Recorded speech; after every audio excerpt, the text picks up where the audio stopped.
The swamp was thick with mist, and Otis's feet sank slightly with each step as he made his way through the tangled roots and vines. His breath came in quiet, nervous gasps, and his wide eyes followed the twinkling lights ahead of him. "Whatever your hand finds to do it with all your might," he whispered again, almost like a mantra. "For in the realm of the dead, where you are going, there is neither working, nor planning, nor knowledge, nor wisdom." His voice barely disturbed the eerie silence of the night as he repeated the words again and again, the lights leading him toward the large, still lake. 2 weeks ago, things had been different, before everything started to unravel. It had been a typical, humid afternoon in their small Louisiana town. The barrier island had always felt somewhat cut off from the rest of the world, and that suited Chris, Blue, Gabby, and Otis just fine. They liked the isolation. It meant no one questioned their ghost-hunting adventures. The four of them sat in Chris's room, crowded around an old map of the island. Josh, a friend who didn't join them often, had told them about the Hatter estate. The abandoned mansion, once owned by a voodoo priest and his French wife, had been left to rot for over 20 years, and the rumors around it were dark and twisted. "I heard they summoned something," Chris had said in a low, conspiratorial tone. "Something they couldn't control." "Sounds like our next investigation," Chris said, a mischievous grin spreading across his face as he reached for a chocolate bar in his pocket. Blue, sitting beside him, looked uneasy. He had that distant look in his eyes again, the one that told them he was seeing something none of them could. "We shouldn't go," Blue warned, his voice soft. "It's worse than we think." Gabby, always practical, leaned forward. "But that's exactly why we should go. There's something there, and we need to know what it is." Otis, on the other hand, was fidgeting nervously. He didn't get to join them on most of their adventures, thanks to his long list of punishments, and he wasn't sure sneaking out was the best idea. But he didn't want to be left out, so he nodded along anyway, pushing his big glasses up on his nose. They made their way to the estate that night, and what they found wasn't what any of them had expected. The Hatter estate was a crumbling, haunted relic of the past, its windows shattered and its walls sagging under years of neglect. But it wasn't the house that scared them, it was what was inside. As they explored, they encountered spirits, dark, twisted figures that whispered and moved in the shadows. But that wasn't the worst of it. In the attic, they found a chest, and inside that chest was a book, the Book of Names. Blue had warned them again, his voice more urgent than ever. "We need to leave now," he had said. "There's something here, something watching." But Chris had been fascinated by the book, running his fingers over its cover. "What's the harm in taking a look?" he said, popping another piece of chocolate into his mouth. It wasn't until they opened it that they realized the gravity of what they had done. The book wasn't just any book. It was a record of every soul, past, present, and future. Names from this world and others. Names from realms they couldn't even comprehend. Then came the angel, a figure bathed in light, who had appeared out of the darkness, warning them to leave immediately and never return. "Take the book back," the angel said to Blue, though the others couldn't hear it. "If you don't, there will be consequences beyond your understanding." Chris, with the chocolate bar half-eaten in his hand, had agreed to leave, especially after seeing the shadows shift and twist, turning into something far more sinister. They barely made it out of the Hatter estate that night, and they hadn't talked much about it since. But Gabby couldn't shake the feeling that something had followed them. Early that week, Chris took the Book of Names to the librarian and asked him about the book. When John the librarian saw the book, he knew the book. The Book of Names. "We live in a complex world. This book has the names of every person, and if you interpret it deeper, you will find yours and your purpose," John said as he slid the book back to Chris. "So this book is the solution to all understanding," Chris said in confusion. "Return it and understand that wisdom is understanding, and it allows you to avoid the unknown if you are ready for its repercussions. You are wise for your age, but you are undeveloped," John the librarian said as he glared at Chris and glanced away. "Return that book," John said as he glared back at Chris. Later that night, Gabby was babysitting at a neighbor's house when it happened. She had been reading a book, casually glancing over at the baby in the playpen, but then, out of the corner of her eye, she saw it. a shadow darker than the night, shifting in the corner of the room. When she looked into the baby's eyes, something was wrong. The baby, usually cheerful and smiling, stared back at her with wide, glassy eyes. But it wasn't looking at her. It was looking at something behind her. In the reflection of the baby's eyes, Gabby saw someone, or something, standing behind her.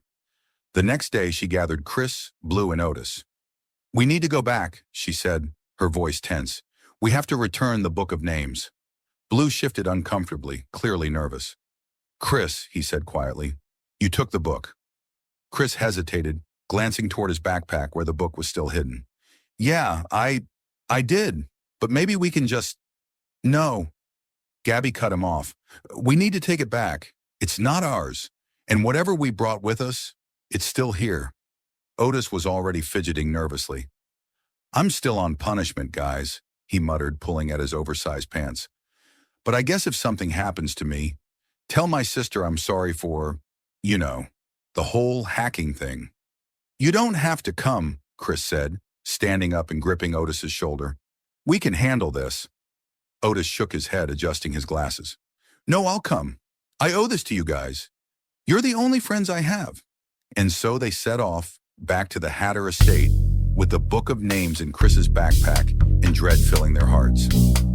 That night, they stood once again at the edge of the Hatter estate, the wind howling around them as the old mansion loomed in the moonlight. The air felt heavier than before, and the shadows seemed to move on their own. Chris pulled the book of names from his backpack, and they exchanged nervous glances. "Let's do this and get out," Gabby said, her voice steady but filled with urgency. Blue, his big brown eyes focused on the darkened windows of the house, whispered under his breath, "Whatever your hand finds to do it with all your might." Otis finished the verse for him, his voice barely audible. "For in the realm of the dead, where we are going, there is neither working, nor planning, nor knowledge, nor wisdom." The house groaned as if it had been waiting for them to return. And deep within the shadows, something stirred, ready for what came next.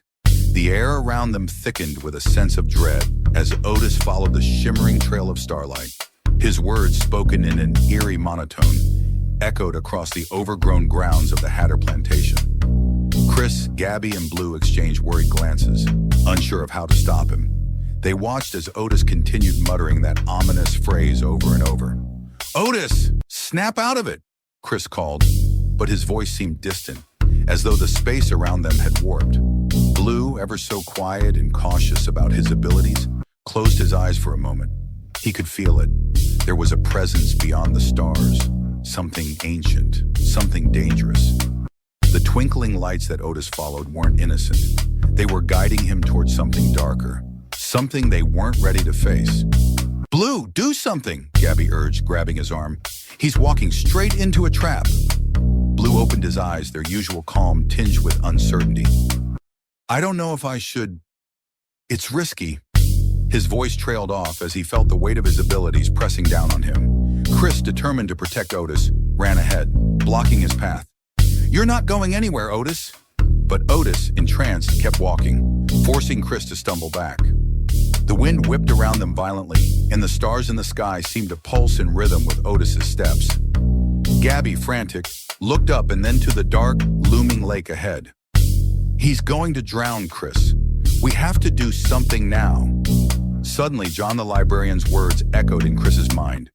"Wisdom is understanding to avoid the unknown if you are not ready for its repercussions." He felt a pang of uncertainty. Was this the unknown John had warned him about? Blue stepped forward, his face set with a mix of fear and resolve. "I can feel something pulling him. It's not just the stars. There's a presence here, something from the book. The priest." Without warning, the ground beneath them trembled, and a voice filled the air, booming from all directions. "You cannot run from destiny, children of the living. You cannot steal from the dead."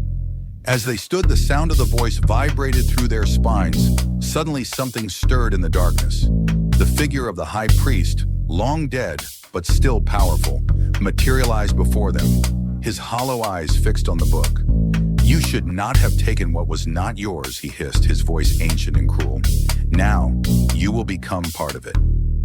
Before they could react, the priest reached for the book, and the air seemed to ripple around them.